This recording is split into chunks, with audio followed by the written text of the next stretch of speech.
I can go ahead for any questions. All right, Ben, go ahead. Qwuantrezz, you got 2 Qs out there now in the secondary with you and Quentin Lake. How are you guys? Have you guys had any fun with that? And how are you guys differentiating? Somebody have to switch a nickname? How's that working? Actually, yeah. When I first got here, that was a big thing. We had to figure out who was going to be, the Q. So me and Coach Ass came up with a name. He calls me Q Money, and that's what kind of can figure out who's Q Lake and who's Q Knight. So Coach calls me Q Money. What does Q Money mean to you? Q Money to me means just someone you're gonna count on, like someone who's always gonna be in the right place, the right time. Just get money. That's what's been your role here early in camp? How are you being deployed in the secondary? Oh, right now my role, pretty much right now, just being a leader. Just try to be vocal. As far as the position aspect, pretty much everywhere. Of course, we have the nickel position that I'll be ultimately playing, but Coach Ash trying to do some good things and just pretty much filling everybody in different spots so we can all be comfortable playing anything. You told me you were going to ask your mom for the backstory on Qwuantrezz. Did you get a chance to ask her that? I actually didn't, but if I were to guess, like I told you, it was just her way of it being different with the W instead of the U. So that was the unique thing about it, just making me different from everyone else. Pretty much none more than that. Let's go to Tracy. Hey, Q, how you doing, man? I'm doing pretty good. How about you? Good. Tell us about the whole process of going in the transfer portal, why you chose UCLA, just how you went through that whole thing, how that all went down. As far as the transfer portal goes, when I left Kent State, I was just looking for a place that, if I was leaving there, I was looking to go to a place that, really needed help. Really needed a guy to come in and, show younger guys the way things supposed to be. So that's what I'm here for. I feel like this is a place who's needing a guy like a leader and someone, just to show the younger guys just how things supposed to be done. And I'm doing that the best as I can, and other guys are coming along with me. So the sky's the limit. What position have you been playing, and what's your overall impression of UCLA at this point? Right now, my main position I've been playing is the nickel position. My overall impression is I'm just honestly happy to be here. Just being here with guys that want to do things right and buying into what all the coaches are saying. It just makes you want to be here and be the best you can be. Let's go to Mike. Hey, good morning. Obviously you're transferring in from Kent State. What is it like assimilating into the program, and what are your thoughts on the off the field elements of the program, like the sports nutrition, the sports science? What are your thoughts on all of that? Sports nutrition. I feel like our nutrition coaches do a great job. I'll say the biggest difference from here in Kent State as far as nutrition goes, definitely how they take care of the players. I'm not saying Kent State doesn't do that, but we take care of our players at a different level here as far as nutrition. We have at least three meals a day, full course meals actually. I actually look forward to the meals every day, so actually gonna get a good breakfast in once I leave here. Tony. Hey, Q. Last week, over the weekend, Coach talked about how the players are kind of policing themselves, monitoring themselves and each other in their off-the-field activities to make sure they stay safe from the virus. Do you see that? How do you see that playing out amongst your teammates? Coach Kelly preaches this big thing about protecting the economy, and basically that means we if there's parties, there's anything like that's social events, and basically that means he wants us to go. It's okay if we go out, but make sure you have your mask. Not saying it's okay, but if we go out, make sure you have your mask, doing Corona protocols and, things like that. That's what we call protecting our economy. Go to Rick Kimbrell. Welcome to Los Angeles. So far, how do you like LA? LA, let's take football away from LA. I feel like LA is any kid's dream place to be.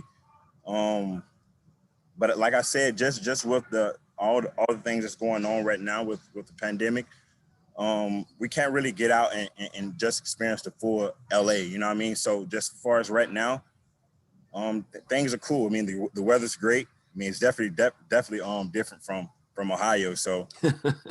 that's something I look forward to every day, the weather. Let's go back to Ben. Coach Norwood has a reputation as a people person who's really good at connecting with players. Have you seen that? And can you give me any examples of how he's kind of connected with you? Yeah, Coach Norwood, he's actually a really good guy, and he's one of the big reasons I came here. Just in the recruiting process, Coach Norwood made me feel like I was someone, you know what I mean? That's a big thing that you need when you're transferring and when you're leaving somewhere. You want to feel welcome. You want to feel somewhere with open arms, you know what I mean? And Coach Norwood did a great job at that. When I got here, he always, and up to now, he always check in, like, how you doing, Q? You need to talk. And Coach Kelly also, just all the coaches, Coach Az, I mean, all our coaches make sure that we're mentally fine, mentally okay, not just physically okay with all the chaos that's going on. One follow-up, if I could. Have you guys started the rapid testing where you can get the test results in, like, I don't know, 15 minutes or whatever? Yeah, we actually have. We pretty much test every day.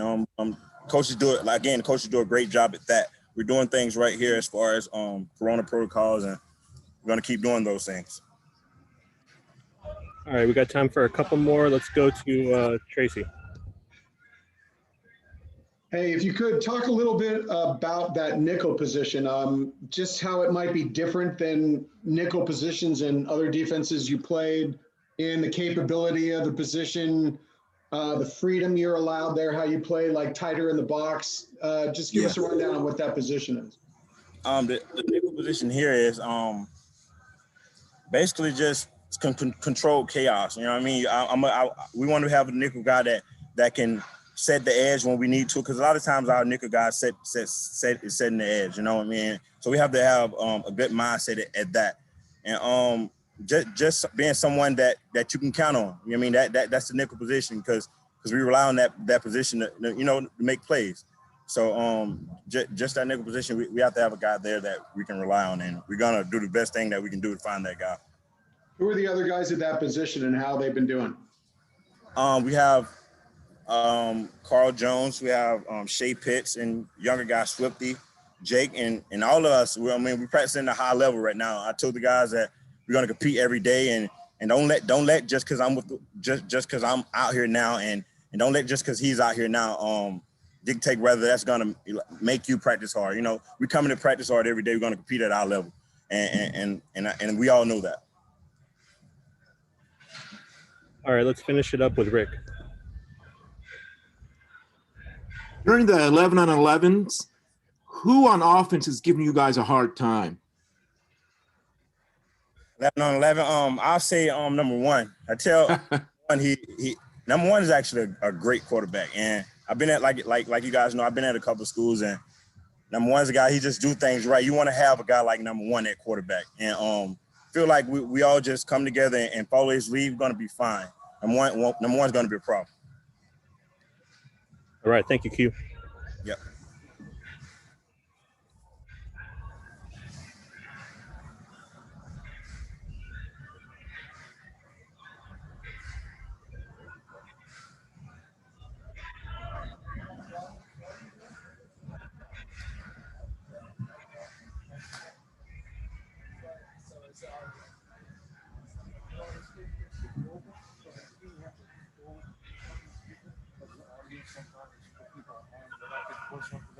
You can go ahead. I'm all good.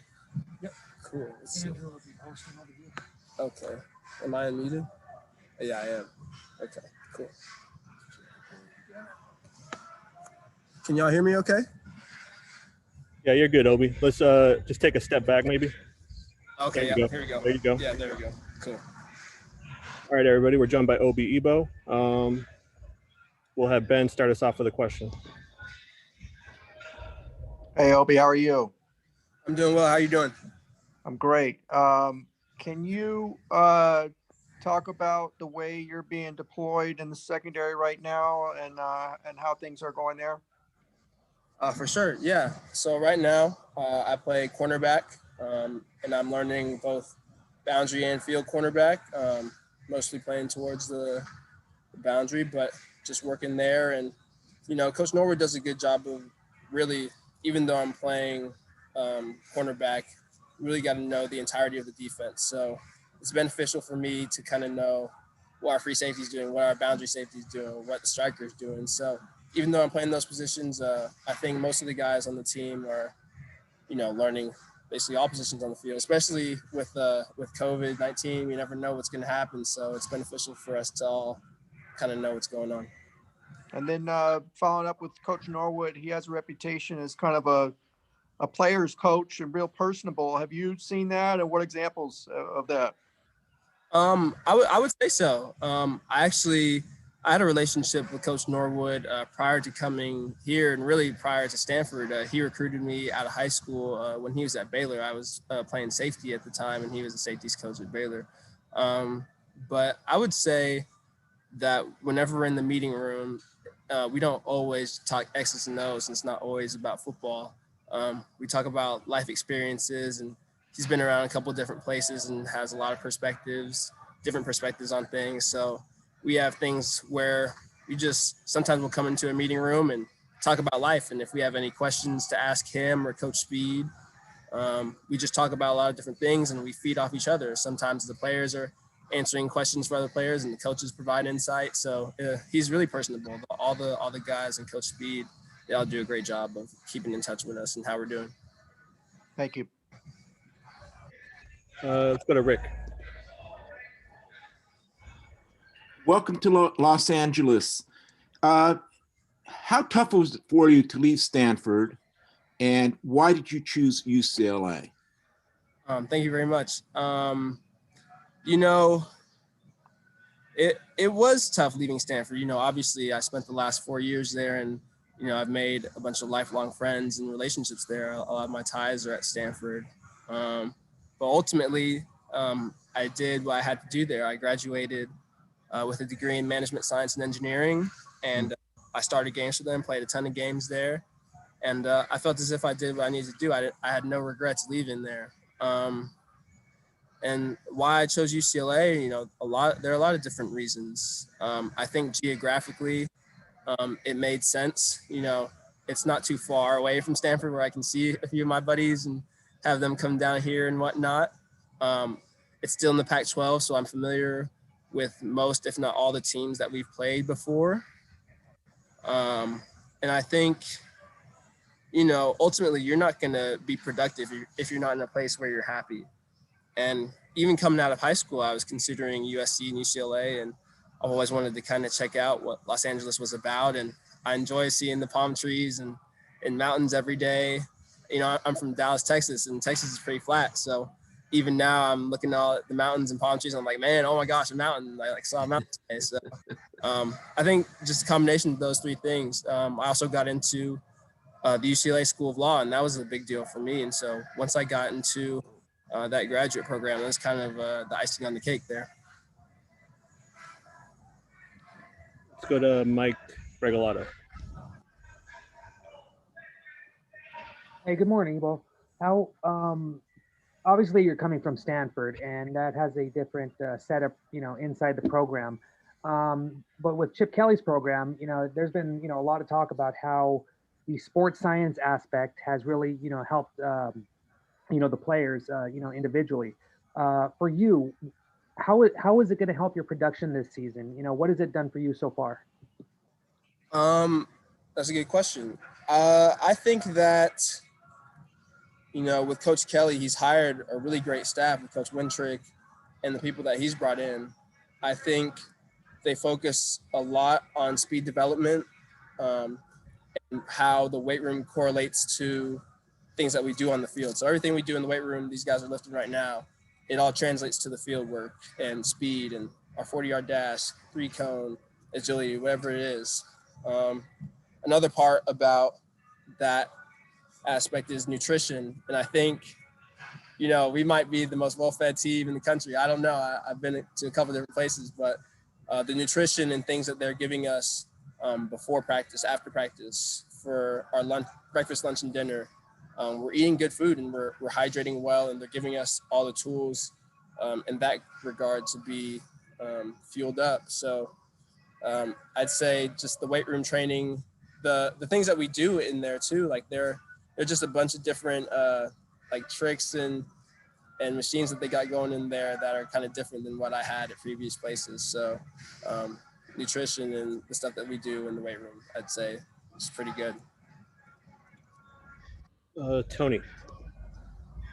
It'll be coming from Stanford. You've already played against most of the teams that are going to be, that you're going to face this year on UCLA's schedule, which is unusual for a transfer coming in from another school. Does that give you an advantage in the competition for playing time? I think in regards to playing time, Coach Norwood is evaluating all of us. So whatever I'm doing and the other 20 some odd guys in the room doing, he's evaluating all of us. But for me, I would say it does give me an advantage. I mean, coming into practice, I've already gone against guys like Kyle and Jalen.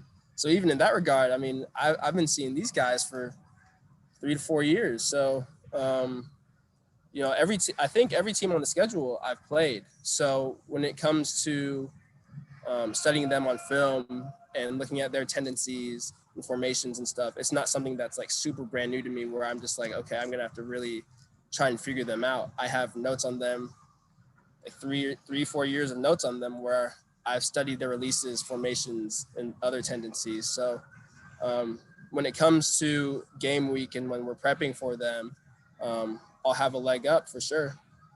Just like some of these guys and seniors that have been here for a long time, they've also been studying them too. So, yeah. All right, Rick Kimbrell. How good do you think, coming into the program for the first year, how good do you think the defense can be? And my second question is, who on offense during the 11-on-11s is dominating and making things tough on you guys?